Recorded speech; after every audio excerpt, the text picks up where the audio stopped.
Welcome to Naradar Academy. In this video, we are going to discuss about sequences in R. So here in this video, I am going to give all necessary definitions and a few examples, basic examples. Okay, convergence, divergence, oscillating sequence, and what are all the tests available for checking the convergence of a given sequence. Okay, now let's start with the definition. So see, literally what do you mean by a sequence? Sequence is nothing but a arrangement according to some order, isn't it? Okay, the same thing in mathematics also. Okay, so arrangement means whenever we need to arrange something mathematically, we go for natural numbers, isn't it? Right? And also in some order means it follows some kind of pattern, isn't it? So whenever we talk about pattern, there comes our function. Okay, right? So mathematically, how do we define a sequence? A sequence is a set in a set S is a function whose domain is the set of natural numbers and range is a subset of S. Okay, suppose if you want to define a sequence on the set S, you have to define a function from where? From natural numbers.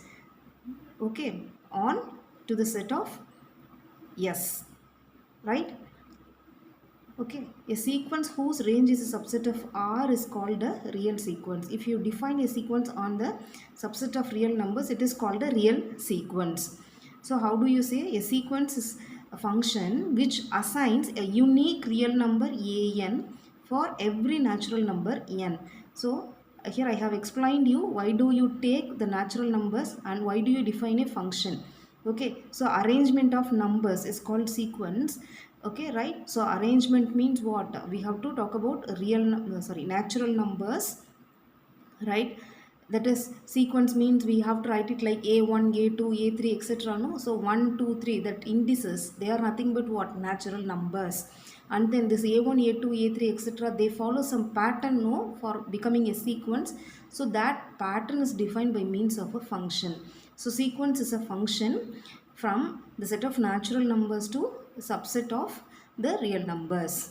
Okay, right? So let's see some examples. See, this is a simple sequence 1 2 3 4, etc.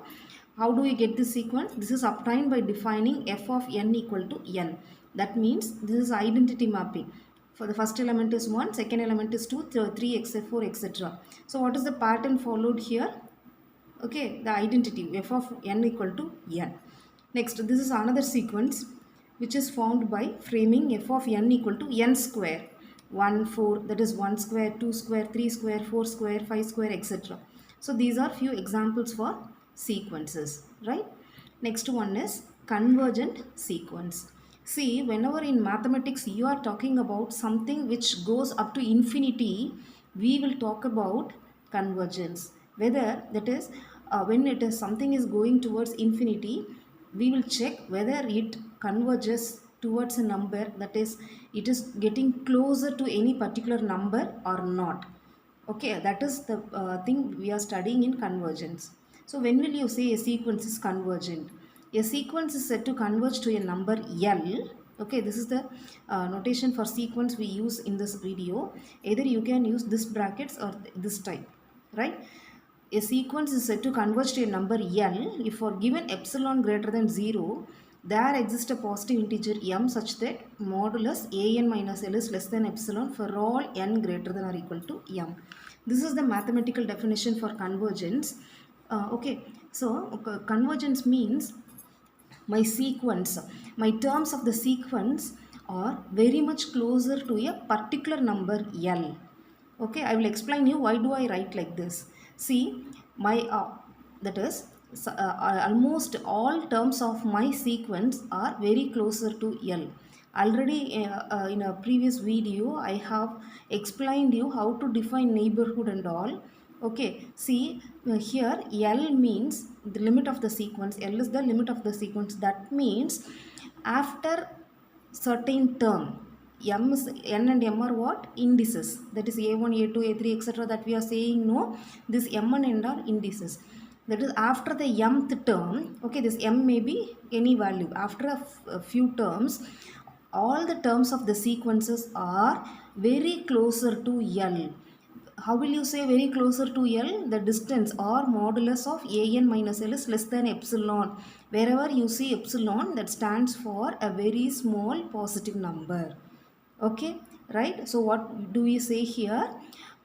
After the mth term, all the terms of my sequence are very closer to L. Let me explain with this example. See, this is the sequence 1 by n, 1 by 2, 1 by 3, 1 by 4, etc. Right? See, what are the values for this sequence? First one is 1. See, this is the real line. This is my 1. Second number is what? 1 by 2, 0.5. So it will be in between 0 and 1. Next one is 1 by 3. That is 0.33. Next one is 1 by 4. It is 0. What? 0.25. Right? And then 1 by 5, 1 by 6, 1 by 7. So when you keep on increasing the value of your n, all the values will be becoming very close and close to 0. Right? See, initially there is a distance of 0.5 units between the first two numbers. After that the distance get reduced, then after that again get reduced. So if you keep on going like this, the distance between the numbers will be decreasing and it will be very much closer to 0. Okay, so after a few terms, that is after you write the few terms of the sequence, the remaining terms will be what? Will be lying very closer to 0. That means the 0 is called limit of the sequence. Otherwise, how can you say in the neighborhood of L you can find many elements of the sequence, right? We write it like this: limit n tends to infinity an equal to 0. That is limit of the sequence equal to 0. If you have this L, okay, then the sequence is said to be a convergent sequence. The another important thing is the limit of a sequence is unique. Suppose if you have a sequence and if it is convergent, then the limit must be unique. Unique means what? It can converge to only one point. It cannot have two different limits, right? Okay, right. Let me come back with these two examples. See, this sequence is not convergent. Even wherever you go, it will be going like water. They are at 1 unit distance only, no? So this is not convergent. Also, this is also not convergent because the distance between the points, as n is becoming large and large, the distance between the points are becoming again large and large. So this is also not convergent. Both these sequences are diverging to infinity. Okay, right. We will see that definition also. Okay, then next one. This is the next definition. A sequence an is said to diverge to plus infinity if for each positive number k, however large it may be, there exists a positive integer m such that an is greater than k for all n greater than or equal to m. So if you want to say a sequence diverges to plus infinity, that means if you are given with any positive number, very big positive number, okay, 10,000, 20,000 like that, maybe however large it may be, you can find some index m such that after that index m plus 1, m plus 2, m plus 3, all those terms of the sequence will be greater than k. Okay, let's see with this example. See, in this example, if you are saying k equal to 10,000, yes, after 10,000 I can find 10,001, 10,002, 10,003, all the numbers are greater than my k value. And if you say 1 lakh, yes, even whatever number I say, you can find elements of this sequence greater than the given number, isn't it? So that kind of sequence is called diverging to infinity. Similarly here, whatever bigger number I say, I can find elements of this sequence greater than the given number. Okay, if you are given with 1 lakh, yes, I can find elements of this sequence greater than 1 lakh. Isn't it? Right? So that type of sequence are said to be what? Diverging to plus infinity. The same thing for minus infinity also. If you are given with a sequence and you say it is diverging to minus infinity, okay, for whatever negative number, however small negative number you are given with, you can find elements of the sequence which are less than k. Okay, so for diverging to plus infinity, whatever number is given, I can find something in the sequence which is greater than my k. And if your sequence is diverging to minus infinity, however small element, small number is given to you, you can find still smaller number in the sequence. In that case, the sequence is said to be diverging to minus infinity. So this diverges to plus infinity and this is diverging to minus infinity. Whatever smaller number you give me, I can find numbers smaller than the given number. Okay, that is called diverging to minus infinity. And I have one more sequence called oscillating sequence. Okay, that means it neither converge nor diverge. That is, already we have seen three different definitions, no? Convergent, divergent to plus infinity, divergent to minus infinity. If my sequence doesn't satisfy any of the three definitions, it is to be what? Oscillating sequence. For example, look at this sequence, plus 1 minus 1 plus 1 minus 1. This is actually minus 1 power n plus 1. See, almost 50% of the, not almost, exactly 50% of the values of the sequence are at 1 and the remaining 50% are at minus 1, isn't it? So two values are there. So how do you say this sequence oscillates between minus 1 and plus 1, right? Okay, then next one, a sequence an is said to be bounded if there exists a real number k such that modulus of an is less than or equal to k for all n. So we all know what is meant by boundedness. Okay, right? So the same definition for sequences also, right? That is, the terms of the sequence are greater than some particular value and less than some other value, right? See, look at the sequence 1, 1 by 2, 1 by 3, etc. All the terms of this sequence are less than 1 only and what? They are all greater than 0. So upper bound, lower bound both exist. Therefore, this is a bounded sequence. And this one, minus 1 plus 1, minus 1 plus 1. So all the numbers are only plus 1 and minus 1. So upper bound is what? Plus 1 and lower bound is minus 1. So it is also a bounded sequence. And this one, 1, 4, 9, 16, 25, squares of the natural number. This is only bounded below because lower bound is 1 but upper bound, no upper bound is there. So this is bounded below, not bounded above. And this one, 1 minus 2, 3 minus 4, 5 minus 6. So if you look at this sequence, it is neither bounded below nor bounded above because all the even numbers are going towards minus infinity. All the odd numbers are going towards plus infinity. So both the bounds are not available. So this is not at all a bounded sequence. Okay, next one important result is every convergent sequence is bounded. So if you have a convergent sequence, that will be surely what? Bounded. But the converse of this result is not true. That is what? A bounded sequence need not be convergent. For example, look at this sequence. This is a bounded sequence.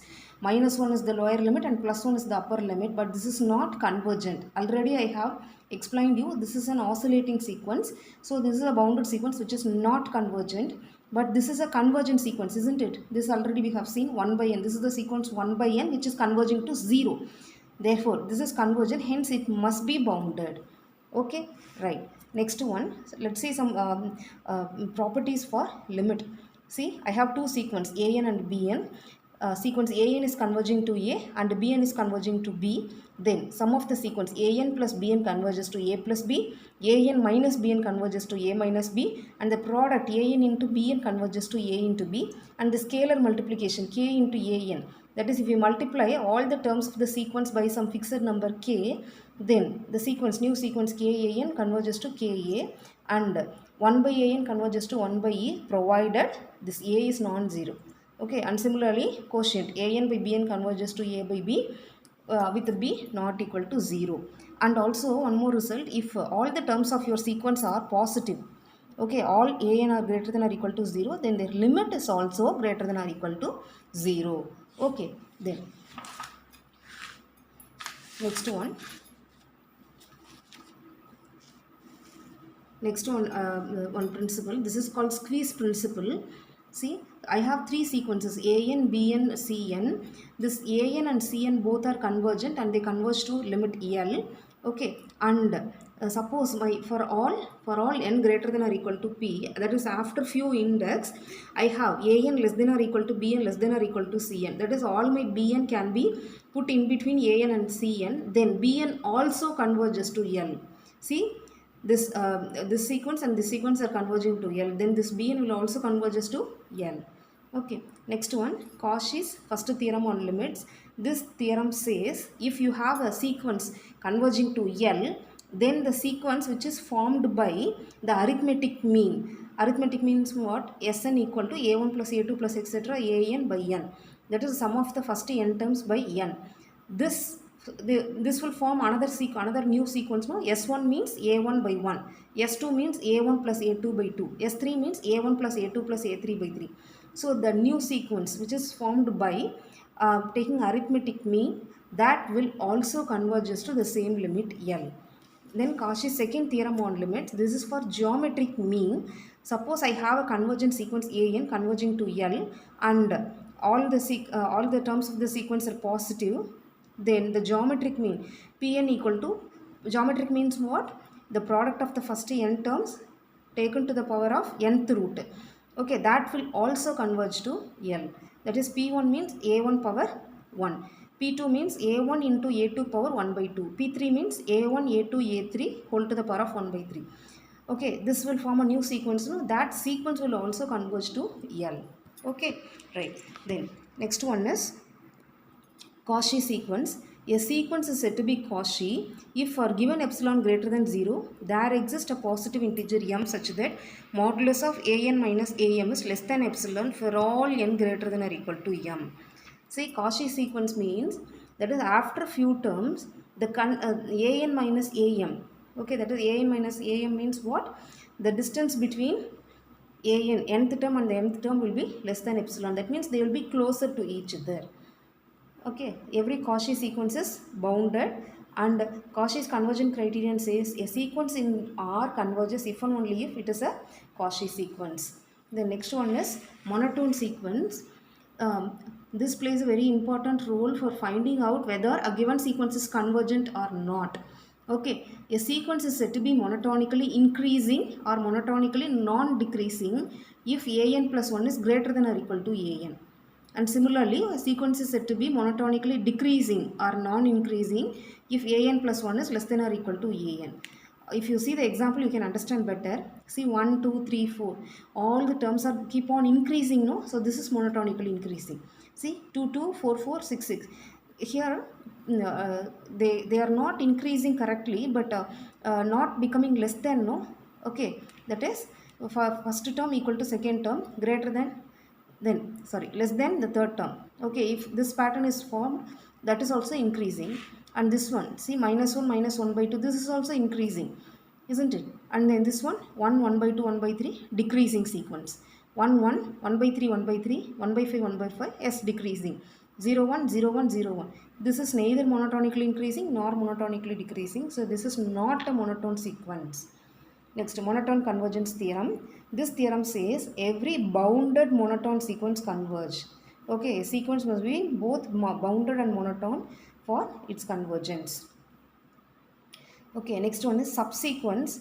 See, subsequence means from a given sequence you have to write few elements, okay, such that they have to follow the pattern as in the given sequence. Okay, see, let a and be a given sequence, n1 n2 n3 etc nk be the sequence of positive integers such that I greater than j implies ni greater than nj. This is nothing but the index set. Okay, then a sequence of the form an1 an2 is called a subsequence. By looking at the example, you can understand better what is a subsequence. Right, see, consider the sequence 1 2 3 4 etc. Subsequence are, if you collect only the odd numbers 1 3 5 7 9, it's a subsequence. If you collect the even numbers 2 4 6 8, it is another subsequence. Square of the terms 1 4 9, yes, that is also a subsequence. But look at this one 4 2 6 8.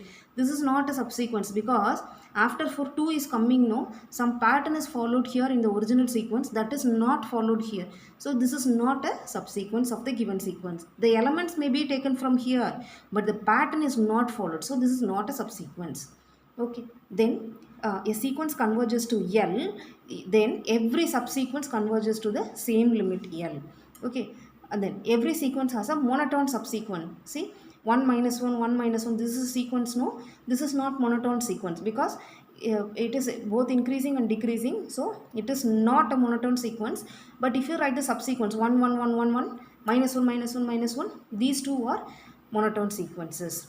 Okay, the next one, a and be a sequence such that for all n, a n is not equal to 0 and a n plus 1 by a n tends to L. with modulus of L less than 1, then limit of the sequence equal to 0. That is, a sequence converges to 0. When will you say a sequence converges to 0?